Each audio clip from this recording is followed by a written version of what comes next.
دو چیزیں میں تمہارے اندر چھوڑ کے جا رہا ہوں، ایک اللہ کی کتاب اور دوسرا میری اطرت، اولاد رسول، اہل بیت نبوت۔ جہاں قرآن کی عظمت کو بیان کیا، وہاں اہل بیت کی محبت کا درس بھی دیا۔ حضرت اسامہ بن زید بن حارثہ رضی اللہ تعالیٰ عنہ روایت کرتے ہیں، یہ حضور کے منہ بولے بیٹے حضرت زید کے فرزند ہیں اور حضور ان سے بڑا پیار کرتے تھے۔ سیدہ عائشہ رضی اللہ تعالی عنہا فرماتی ہیں کہ حضرت اسامہ کی ناک بہہ رہی تھی اور حضور علیہ السلام نے ہاتھ آگے بڑھایا تو میں نے عرض کی حضور آپ رہنے دیں، میں صاف کر دیتی ہوں۔ تو حضور نے فرمایا عائشہ اسامہ سے میں پیار کرتا ہوں، تو بھی پیار کیا کر۔ اور تاریخ میں یہ منظر ہم نے دیکھا کہ ایک زانو پہ حضرت حسن بیٹھے ہوتے اور دوسرے زانو پہ حضرت اسامہ بیٹھے ہوتے۔ حضرت اسامہ بن زید رضی اللہ تعالیٰ عنہ حضور کی بارگاہ میں جب جی چاہتا حاضر ہو جاتے۔ کہتے ہیں ایک دن رات کا کچھ حصہ بیت چکا تھا اور میں حضور کی خدمت میں حاضر ہوا۔ صحابہ اپنی حاجتیں لے کر حضور کی چوکھٹ پہ جایا کرتے تھے۔ یہ فتنہ بعد میں پیدا ہوا کہ نبی سے نہیں مانگنا چاہیے، امریکہ سے مانگ لیں، نبی سے نہ مانگے۔ ایک تو یوں تے ہیں میریاں آساں دا سہارا، دس کنوں کراں جے تینوں نہ کراں یاد۔ تو صحابہ حاجتیں لے کر اس دہلیز پہ جایا کرتے تھے اور ان کی حاجتیں پوری ہوا کرتی تھی۔ کہتے ہیں فی بعد الحاجہ، مجھے کوئی حاجت تھی، میں حضور کی بارگاہ میں حاضر ہوا۔ صحابہ کی عادت یہ تھی کہ حضور کے دروازے پہ دستک نہیں دیتے تھے، دہلیز کے ساتھ لگ کے بیٹھ جاتے اور درود پڑھتے رہتے۔ حضور خود آتے تو حاجت کہتے، لیکن کبھی ایمرجنسی حالات ہوتے، ناگزیر صورتحال ہوتی تو پھر دستک دے لیتے تھے۔ تو اس کا طریقہ کیا تھا؟ امام بخاری نے لکھا ہے کانت تکرہ ابواب النبی بالاظافر، جب دستک دینے کی نوبت آ ہی جاتی تو صحابہ اپنی انگلیوں کے پوروں کے ساتھ دستک دیتے تھے۔ ملا علی قاری علیہ رحمہ اس حدیث کی شرح میں لکھتے ہیں کہ انگلیوں کے پوروں سے دستک دینے کا مفہوم کیا ہے؟ تو بڑی خوبصورت تشریح آپ نے کی۔ فرماتے ہیں اے دربن خفیفن و دکن لطیفن تعظیمن و تکریمن و تشریفن، یہ سب کچھ حضور کی عزت افزائی کے لیے تھا۔ ساغر نے کہا تھا نا، میں نے پلکوں سے در یار پہ دستک دی، یہ اس کا شاعرانہ تخیل ہے۔ اس نے عملاً در حبیب پہ یوں دستک نہیں دی ہوگی، لیکن صحابہ نے تو دے کے دکھائی نا، میں نے پلکوں سے در یار پہ دستک دی ہے، میں وہ سائل ہوں جسے کوئی صدا یاد نہیں۔ تو صحابہ حضور کی دہلیز پہ دستک دینے کی نوبت آتی تو انگلیوں کے پوروں سے۔ اسامہ نے دستک دی، حضور تشریف لے آئے۔ رات کا ایک حصہ بیت چکا تھا، حضور نے چادر اوڑھی ہوئی تھی۔ کہتے میں نے حاجت کی، حضور نے پوری کر دی، لیکن ایک منظر میں نے دیکھا کہ جو حضور نے چادر اوڑھی ہے، جس چادر کی حضور نے بکل کی ہوئی ہے، وہ دائیں بائیں سے ابھار میں ہے اور ایسے لگتا ہے جس طرح حرکت بھی ہے۔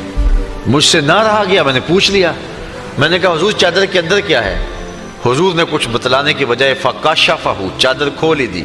فائز الحسن والحسین علی ورقہ، تو ایک پہلو سے امام حسن لپٹے ہوئے تھے، ایک پہلو سے امام حسین لپٹے ہوئے تھے۔ حضور نے فرمایا یہ میرے بیٹے ہیں، یہ میری بیٹی کے بیٹے ہیں، اے اللہ میں ان سے پیار کرتا ہوں، تو بھی ان سے پیار کر، اور جو ان سے پیار کرے مالک اس سے بھی پیار کر۔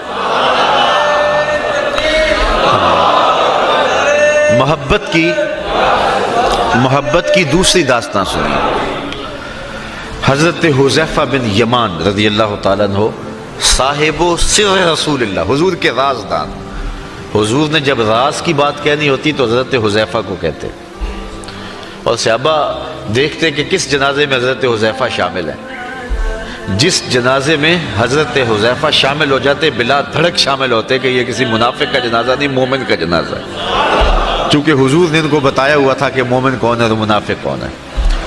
حضرت حذیفہ رضی اللہ تعالی عنہ حضور کے رازدان، مسجد نبوی سے کچھ فاصلے پہ گھر تھا۔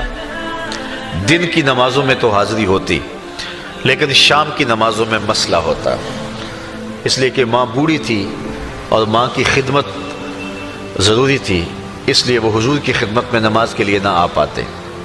لیکن دل میں آرزو تھی کہ میں حضور کے پیچھے نماز پڑھوں اور حضور کی زبان سے قرآن مجید کی تلاوت سنو. تلاوت تو کوئی بھی کرے لطف آ جاتا ہے، لیکن جب صاحب وہی تلاوت کرتے ہوں گے رنگ تو کوئی اور ہی ہوتا ہو. حضرت ابو موسیٰ اشعری رضی اللہ تعالیٰ عنہ فرماتے ہیں فجر کی نماز تھی، حضور تھے، سورہ والضحیٰ کی تلاوت تھی، ابھی تک نشہ ہی نہیں اترا. کیسے مناظر ہوتے تھے. تو کہا کہ میرا جی چاہتا تھا کہ میں حضور کے پیچھے نماز پڑھوں، لیکن ماں کا بڑھاپا آڑے آتا. ایک دن میں اپنی ماں کو کہا امی اگر آپ مجھے اجازت دیں تو میں حضور کی بارگاہ میں جاتا ہوں اور نماز پڑھتا ہوں اور آپ کے لیے اور اپنے لیے حضور سے مغفرت کی دعا کرواؤں گا. لالچ بڑی اچھی تھی. ماں نے کہا جا پتر میں اجازت دیتی ہوں. حضرت حذیفہ اٹھے اور حضور کی خدمت میں حاضر ہو گئے. صحابہ کی شدید آرزو تھی کہ حضور ہمارے لیے دعا کر دیں. انہیں پتا تھا یہ ہاتھ اٹھ گئے تو خالی نہیں موڑے جائیں گے. اجابت کا صحرا عنایت کا جوڑا دلہن بن کے نکلی دعائے محمد صلی اللہ علیہ وسلم. حضور کے جب ہاتھ اٹھ جاتے تھے پھر قبولیت کے در واہ ہو جاتے تھے. اللہ تعالیٰ خود قرآن میں فرماتا ہے کہ محبوب ان کے لیے دعا کر دو ان صلاتک سکن لہم. جب آپ دعا کر دیں گے ان کے سینے میں ٹھنڈ پڑ جائے گی، انہیں سکون ہو جائے گا. حضور کی عادت یہ تھی کسی کے ہاں تشریف لے جاتے تو دروازے پہ دستک دیتے اور بلند آواز سے کہتے السلام علیکم. اگر جواب آیا تو ٹھیک، ورنہ دوسری مرتبہ السلام علیکم. جواب آیا ٹھیک، نہیں تو تیسری مرتبہ. 3 مرتبہ بھی جواب نہیں آیا تو حضور واپس تشریف لے جاتے تھے. اور ادب یہی ہے، کسی کے ہاں دستک دو، 1 بار 2 بار 3 بار، جواب نہیں آیا تو پھر کبھی صحیح.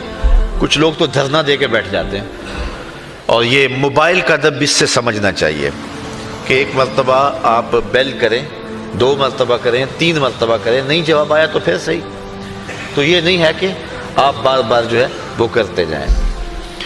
تو حضور علیہ السلام کسی کے ہاں تشریف لے گئے اور آقا کریم علیہ السلام نے کہا السلام علیکم.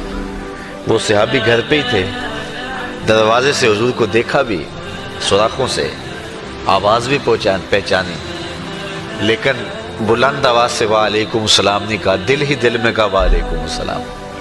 حضور نے پھر کہا السلام علیکم. انہوں نے پھر پہچانا کہ حضور ہے اور جی میں کہا وعلیکم السلام. حضور نے پھر تیسری مرتبہ کہا السلام علیکم تو انہوں نے دل ہی دل میں کہا وعلیکم السلام. خیر 3 مرتبہ ہو گیا. حضور واپس جانے لگے، جلدی سے دروازہ کھولا، کہا میرے بخت جاگے حضور آپ آئے. فرمایا میں تو 3 مرتبہ سلام کہا، جواب نہیں آیا تو جا رہا ہوں. عرض کی حضور میں نے 3 بار ہی جواب دیا ہے، لیکن میں کثرت ہولے ہولے بولتا رہا. میری آرزو یہ تھی حضور بار بار مجھے سلامتی کی دعا دیتے رہے. السلام علیکم تیرے اوپر سلامتی ہو، السلام علیکم تیرے اوپر سلامتی ہو. میں چپ تھا کہ حضور بار بار کہتے رہے، بار بار مجھے دعا دیتے رہے. تو ان کی شدید آرزو تھی کہ حضور دعا کریں. کہتے ماں کو میں نے کہا کہ امی میں حضور کی خدمت میں جاتا ہوں، آپ کے لیے اور اپنے لیے مغفرت کی دعا کرواتا ہوں. میں حاضر ہو گیا حضور کی خدمت میں.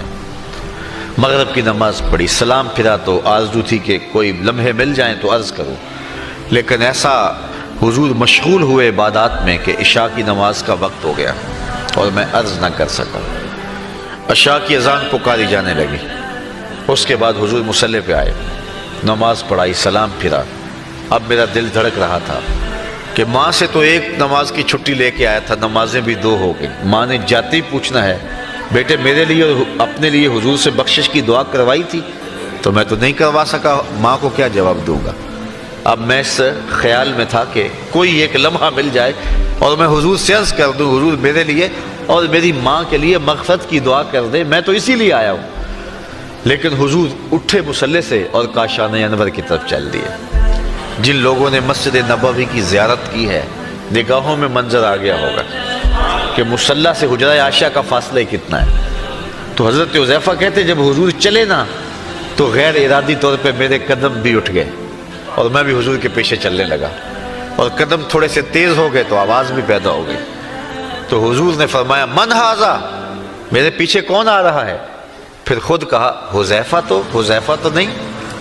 کل تو نام، میں نے کہا جی جی حضور میں حذیفہ ہوں. اب دل دھڑک رہا تھا ایک لمحے کے لیے حضور رک جائیں، رخ پھیریں اور میں عرض کری حضور میرے لیے اور میری ماں کے لیے مغفرت کی دعا کر رہے. حضور نے فرمایا من ھذا کون ہے؟ حذیفہ تو نہیں ہے. کل تو نام، میں نے کہا جی حضور میں حذیفہ ہوں.